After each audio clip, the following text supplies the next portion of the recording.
سامعین کرام، جب بھی اللہ کی زمین پر کسی انسان نے تکبر کیا یا ظلم کیا تو اللہ تعالیٰ نے اسے نشان عبرت بنا دیا۔ تو ویسے ہی حضرت موسیٰ علیہ السلام کے دور میں ایک مصر کا بادشاہ گزرا ہے جس کا نام ولید بن مصعب بن رحام تھا، جس کو پوری دنیا فرعون کے نام سے یاد کرتی ہے۔ وہ انسانوں پہ ظلم کرتا اور جو لوگ غریب تھے ان کا حق کھاتا تھا، اور جو انسان اس کا غلام نہیں بنتا اس کو قتل کرا دیتا۔ حضرت موسیٰ علیہ السلام کوہ طور پر آگ کی تلاش میں گئے تھے۔ آگ تو نہیں ملی، لیکن خدا سے ہم کلامی کا شرف حاصل ہو گیا اور اسی موقع پر انہیں نبوت عطا کی گئی۔ وادی ایمن کے درخت سے آواز آئی، موسیٰ اس لاٹھی کو زمین پر ڈال دو۔ موسیٰ علیہ السلام نے جیسے ہی اپنی لاٹھی زمین پر ڈالی وہ سانپ بن کر دوڑنے لگی۔ موسیٰ علیہ السلام گھبرا گئے اور بھاگنے لگے۔ خدا نے کہا، موسیٰ اسے بے خوف ہو کر پکڑ لو، ہم اسے پہلی صورت میں واپس کر دیں گے۔ موسیٰ علیہ السلام نے سانپ کی شکل اختیار کرنے والی لاٹھی کو اٹھا لیا۔ خدا نے موسیٰ کی لاٹھی کو ان کے لیے نبوت کی ایک نشانی اور معجزے میں تبدیل کر دیا۔ حضرت موسیٰ خدا کی طرف دعوت دینے کے لیے فرعون کے دربار میں گئے۔ فرعون خود اپنے خدا ہونے کا دعویٰ کرتا تھا۔ موسیٰ نے اسے ایک خدا کی طرف دعوت دی اور اپنے نبی ہونے کا اعلان کیا۔ فرعون نے جب موسیٰ سے ان کے نبی ہونے کی نشانی مانگی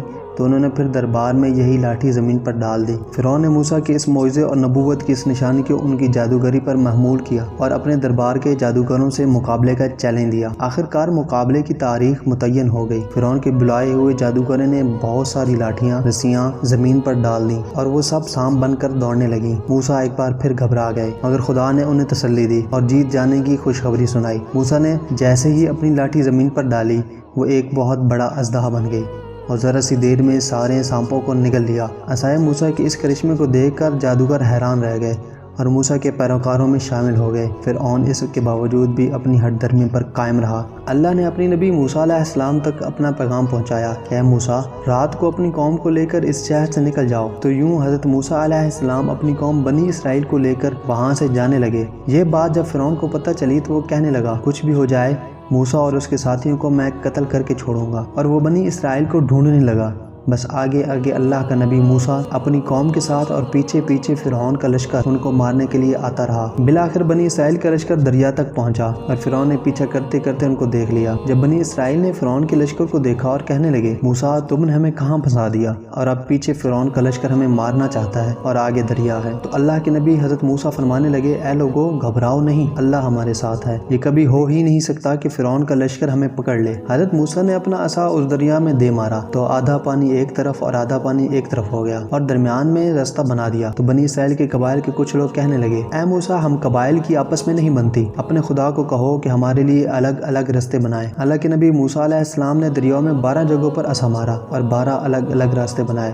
وہ 12 قبائل الگ الگ ہو کر دریائے نیل سے جانے لگے۔ جیسے ہی یہ منظر فرعون اور اس کے لشکر نے دیکھا تو وہ بھی ان راستوں پر حضرت موسیٰ اور اس کی قوم کے پیچھے آ گئے۔ جیسے ہی موسیٰ علیہ السلام دریا کی اس طرف اپنی قوم کے ساتھ پہنچے اور دریا کے بیچ میں فرعون اور اس کا لشکر موجود تھا، اللہ کے نبی نے پانی کو پھر سے حکم دیا، اب ویسے ہو جاؤ جیسے پہلے تھے۔ تو پھر پانی بس آپس میں مل گیا۔ فرعون اور اس کا لشکر ڈوب کر مرنے لگا۔ یہ پورا منظر موسیٰ علیہ السلام اور اس کی قوم دیکھ رہی تھی اور اللہ کا شکر ادا کر رہے تھے۔ اور اتنی دیر میں پانی کے اندر سے فرعون چیخ کر کہنے لگا، اے موسیٰ، میں تیرے اللہ کو تسلیم کرتا ہوں، میں ایمان لاتا ہوں کہ موسیٰ اللہ بڑی قدرت والا ہے۔ اتنی دیر میں آواز غیب آتی ہے، اے فرعون، تو اب ایمان لاتا ہے جب تو دوزخ کی دہلیز تک پہنچ چکا ہے۔ اے فرعون، ہم تیرے تکبر اور تیری لاش کو آنے والے لوگوں کے لیے نشان عبرت بنائیں تاکہ ہر انسان یہ جان لے کہ زمین پر انسان کو تکبر راس نہیں آتا۔